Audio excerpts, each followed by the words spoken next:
Tamang regulasyon ipatupad kapag e-sabong binalik. Magiging propesyonal at kontrolado ang pinakahihintay na pagbabalik ng e-sabong sa bansa para maibsan ang pangamba ng publiko hinggil sa mga negatibong epekto nito sa lipunan. Ayon sa pahayag ng Gamefowl Affiliates of Pitmasters Philippines o GAP Batangas na si President Fermin Solis, dahil nakikita niyang malaki ang potensyal ng industriya na lumago, aniya na iintindihan niya na may batas na dapat sundin sa komunidad ng pagsasabong at dapat itong masunod upang maipakitang propesyonal ang naturang industriya.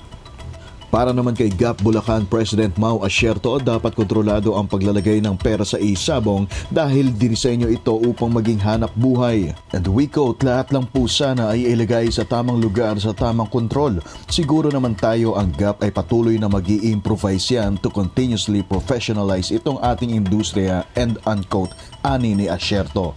Una nang sinabi ni PAGCOR na dapat na magkaroon ng independent regulator ang e-sabong dahil sa laki ng perang kaakibat nito.